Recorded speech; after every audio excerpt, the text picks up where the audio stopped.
Oke, baik. Bismillahirrahmanirrahim. Assalamualaikum warahmatullahi wabarakatuh. Nah, perkenalkan kami dari kelompok rekayasa sistem komputer yang pada kesempatan kali ini akan presentasikan proyek kami yang berjudul Sistem Deteksi dan Peringatan Dini Tanah Longsor berbasis IoT dan komunikasi LoRa. Nah, untuk studi kasus ini kami mengambil di kawasan perbukitan Limau Manis, Kota Padang. Nah, untuk anggota kelompok kami terdiri dari 3 orang. Yang pertama itu Zafian Rasalil dengan NIM 2311511009. Yang kedua Aulia Digna Yana Irwan dengan NIM 2311512001. Dan saya Muhammad Imam Sakri dengan NIM 2311513009. Nah, jadi untuk presentasi kali ini itu ada 3 bagian. Ada bagian bab 1 yaitu pendahuluan yang berisi tentang latar belakang masalah, constraint, kebutuhan, tujuan, pemilihan solusi. Nah, di bab kedua ada spesifikasi produk, analisis daya, verifikasi estimasi biaya, dan analisis SWOT. Di bab ketiga itu rancangan yang akan menjelaskan arsitektur sistem, rancangan proses, perangkat keras atau perangkat lunak, dan jadwal pengerjaan. Nah, seperti ini untuk pembagian materi presentasinya nanti.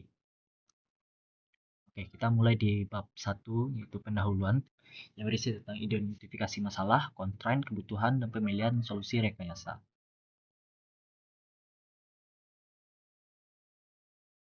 Baik, kita mulai dari pengenalan masalah terlebih dahulu. Mengapa tanah longsor sulit dideteksi dini?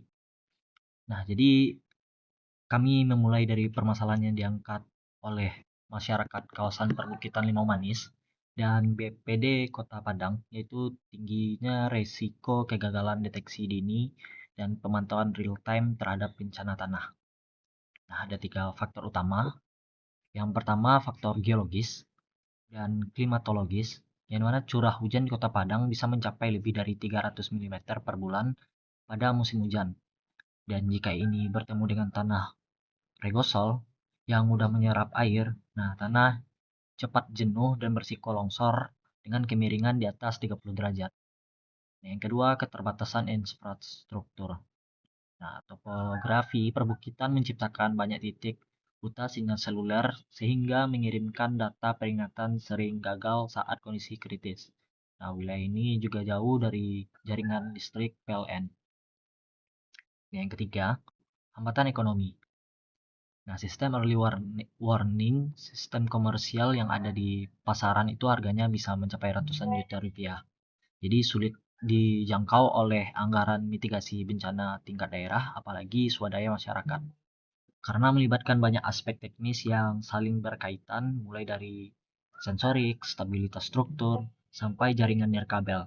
Masalah ini kami kategorikan sebagai kompleks engineering problem. Baik, selanjutnya itu kondisi existing dan solusi terdahulu.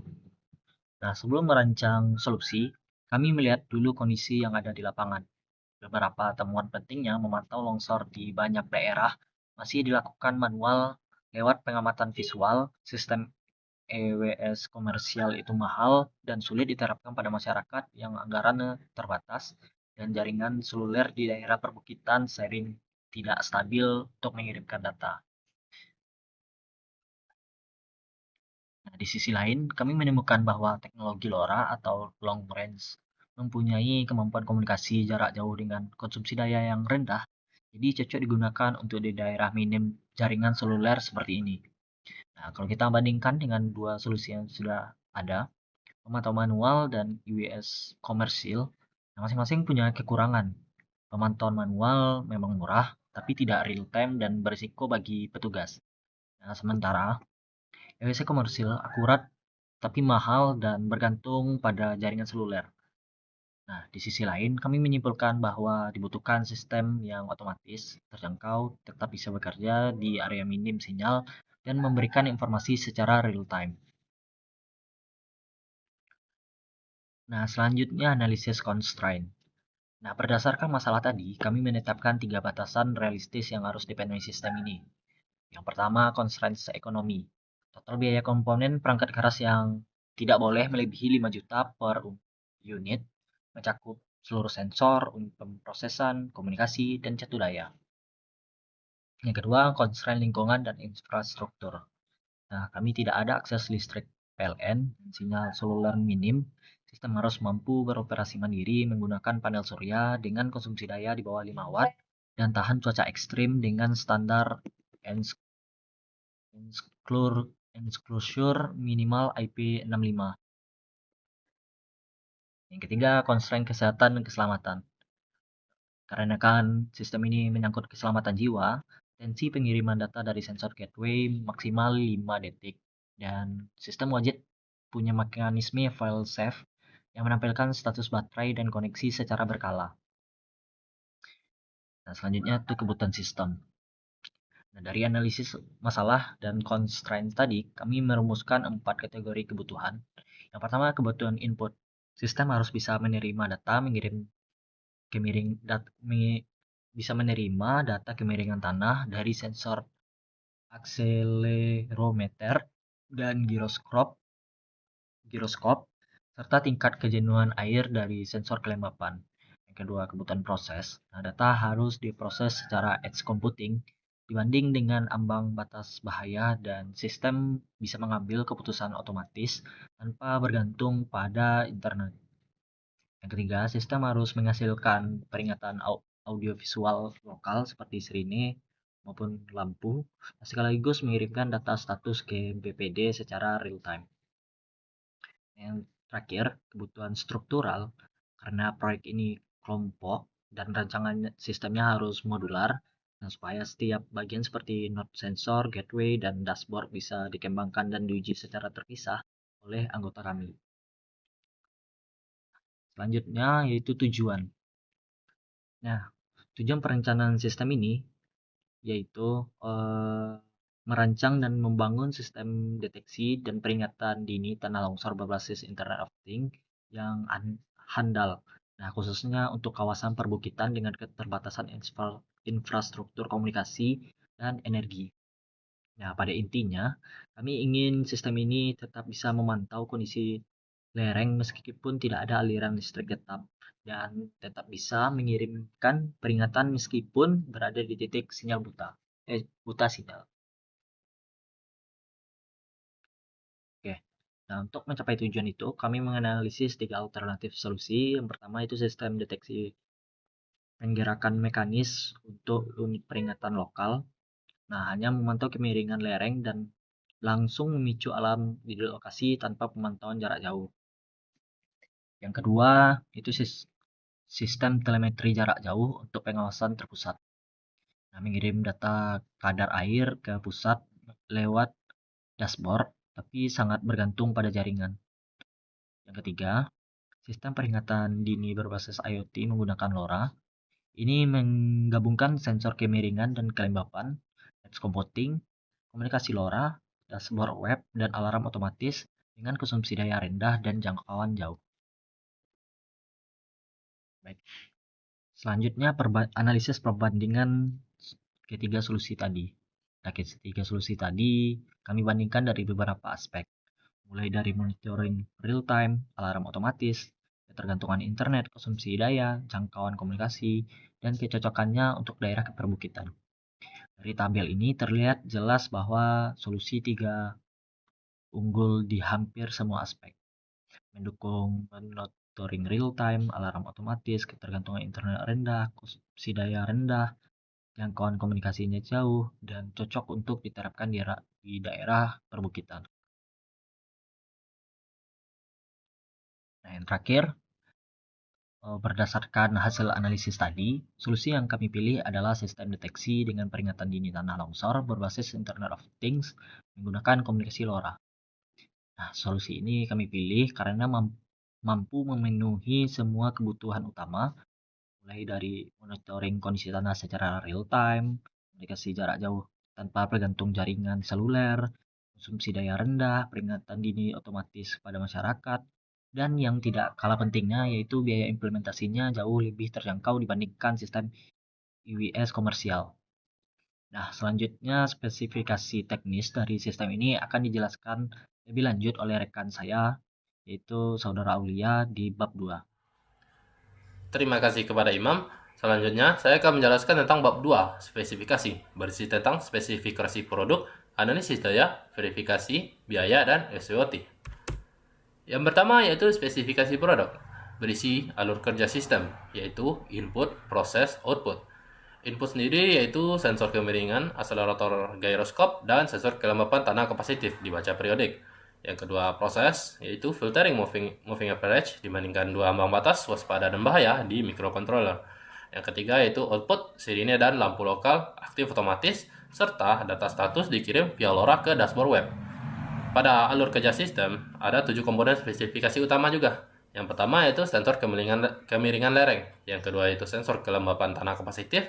Yang ketiga yaitu modul komunikasi LoRa 433 MHz dengan jangkauan lebih dari 1 km. Yang keempat yaitu unit pemrosesan edge computing.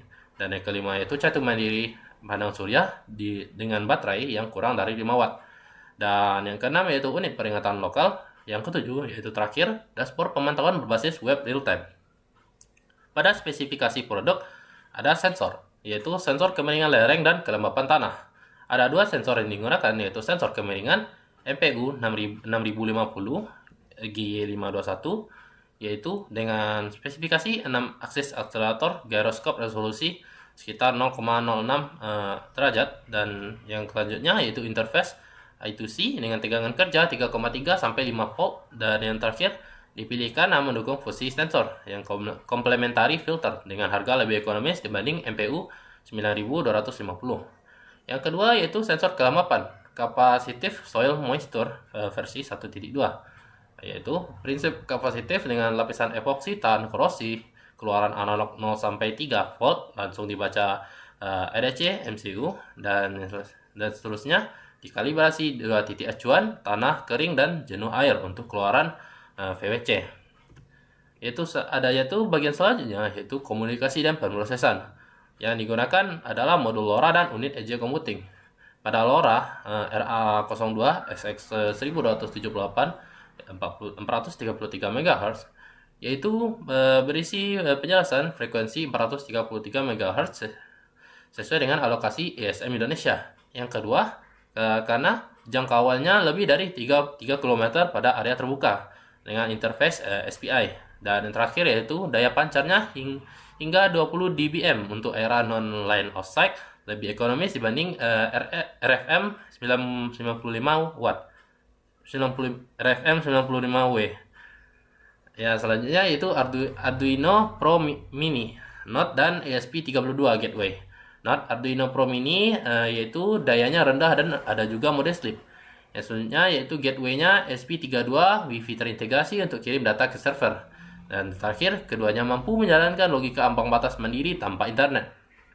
Pada bagian spesifikasi juga ada daya, alarm, dan dashboard. Catu daya mandiri, peringatan lokal, dan dashboard.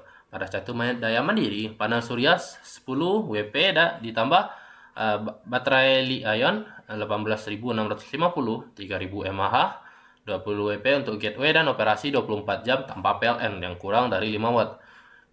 Selanjutnya yaitu unit peringatan lokal, berisi sirine 12 volt, relay, dan lampu strobo LED aktif otomatis oleh microcontroller saat ambang bahaya terlampaui, yaitu kurang dari 5 detik. Dashboard web yaitu menampilkan data sensor real time, status koneksi, dan baterai tiap berbasis Node.js, PHP, dan database. Bagian kedua yaitu analisis kebutuhan daya, estimasi konsumsi daya per komponen. Terlihat di sini bahwa daya yang digunakan rata-rata konsumsi dayanya yaitu berkisar 1,5 sampai 2 watt, dan puncaknya yaitu lebih dari 2 watt saat alarm atau TX. Yang jauh di bawah constraint 5 watt dicakupi panel surya 10 WP dan baterai Li-ion 3000 mAh untuk operasi 20 jam tanpa PLN. Yang ketiga yaitu verifikasi produk, metode pengujian setiap spesifikasi. Berdasarkan tabel ini, spesifikasi ini ada berbagai yang diuji, yaitu prosedur yang diketahui, prosedur pengujian, dan metode pengukuran. Untuk deteksi kemiringan 0 sampai 60 derajat, dengan prosedurnya itu memiringkan modul bertahap dengan booster derajat. Dengan metode pengukuran, bandingkan nilai sensor dengan sudut acuan. Untuk spesifikasi deteksi kelembapan 0 sampai 100%, prosedur pengujiannya diuji dengan pada tanah kering, lembab dan jenuh air dengan metode pengukuran membandingkan dengan kadar air gravimetri lab. Yang ketiga yaitu spesifikasi jangkauan LoRa lebih dari 1 km dengan prosedur pengujian yaitu kirim data bertahap 250 meter, 500 meter, dan 1 km dengan metode pengukuran RSSI dan paket loss rate. Yang keempat yaitu spesifikasi latensi kurang dari 5 detik, yaitu picu ambang batas, dan dengan metode prosedurnya picu ambang batas dan catat waktu ke dashboard dengan metode pengukuran timestamp logging ke dua sisi.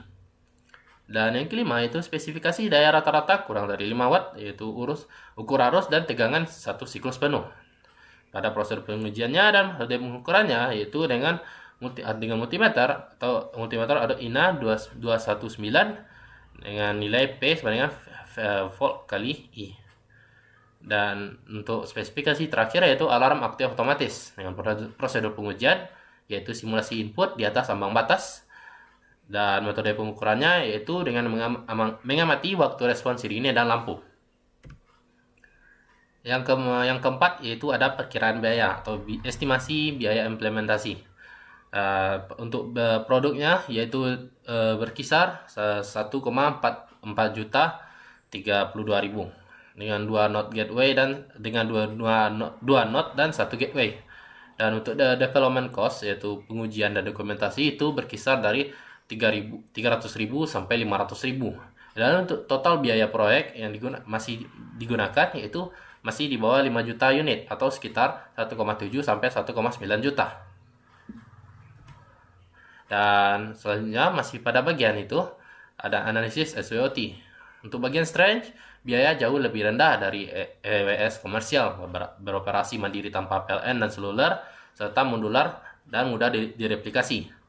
Untuk opportunities-nya, kerjasama replika multi titik dengan BPBD, potensi open source berbasis komunitas. Sedangkan untuk weakness, jangkauan LoRa-nya terbatas pada topografi yang sangat curam, butuh perawatan rutin panel surya dan sensor tanam.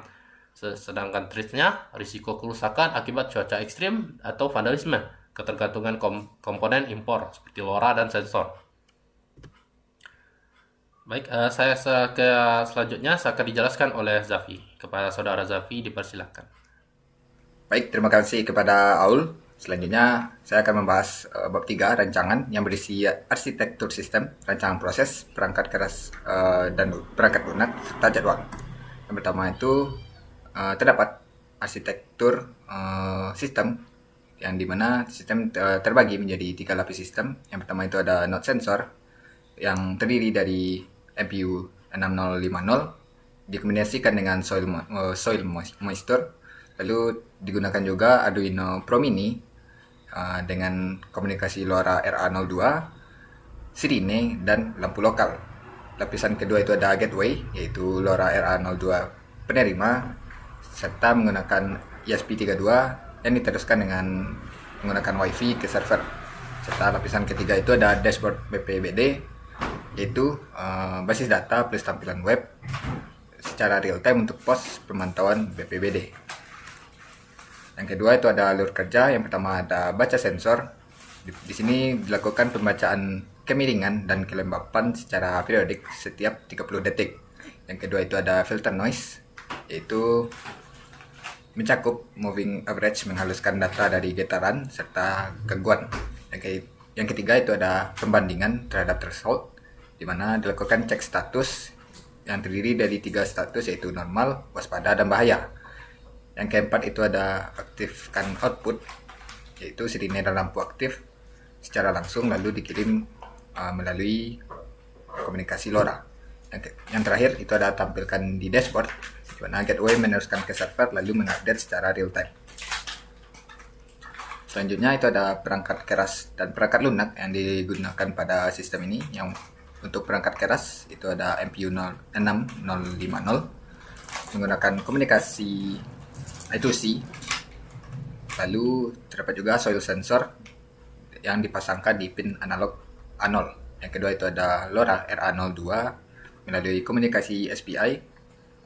Yang ketiga itu ada sirine dan lampu melalui relay yang dikendalikan oleh pin digital. Yang keempat ada supply 12 volt dari boost converter. Digunakan juga sumber baterai lithium ion TP4056 serta panel surya. Untuk gateway itu sendiri digunakan LoRa RA02 dan ESP yang terhubung dengan WiFi lokal. Untuk perangkat lunak itu sendiri digunakan firmware Arduino IDE yang serta digunakan gateway ESP32 yaitu LoRa, WiFi dan RTPK lain. Yang ketiga itu ada basis data yang berisi tabel data sensor dan tabel node. Yang keempat ada dashboard yang berisi grafik time series, peta lokasi, dan indikator status berkode warna. Untuk timeline pekerjaan itu memiliki total 18 minggu yang tadi dengan rincian minggu 1 hingga minggu ketiga itu merupakan studi dan analisis mencakup fiksasi CEP, studi literatur, dan House of Quality. Untuk minggu 4 sampai minggu ke-6 itu adalah proses spesifikasi dan pengadaan yang mencakup penentuan spesifikasi dan pengadaan komponen. Untuk minggu 7 hingga 9 merupakan perakitan perangkat keras yang mencakup node sensor dan gateway. Untuk minggu 10 dan hingga 12 merupakan pengembangan firmware yang mencakup node yaitu filtering, threshold, LoRa, dan gateway. Minggu 13 hingga 15 itu merupakan pengerjaan dashboard dan integrasi, mencakup pengembangan dashboard, integrasi, dan uji awal. Untuk minggu 16 hingga 18 itu merupakan pengujian lapangan dan laporan, mencakup uji lapangan di limau manis, analisis, dan presentasi. Kesimpulan dari sistem kami ini, yang pertama itu masalah kompleks merupakan longsor di limau manis yang dipengaruhi faktor geologis, infrastruktur, dan ekonomi.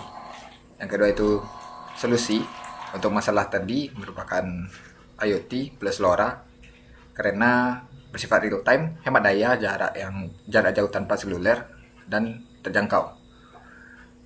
Yang ketiga itu sistem ini memiliki daya yang efisien di mana mencakup konsumsi 1,5 hingga 2 watt, jauh di bawah batas 5 watt, dan ditopang oleh panel surya dan baterai, serta bersifat ekonomis karena total biayanya itu kurang lebih hanya 1,7 hingga 1,9 juta, jauh di bawah constraint Rp 5 juta per unit, sehingga layak untuk direplikasi.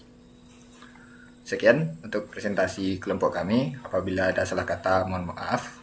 Kami tutup. Wassalamualaikum warahmatullahi wabarakatuh.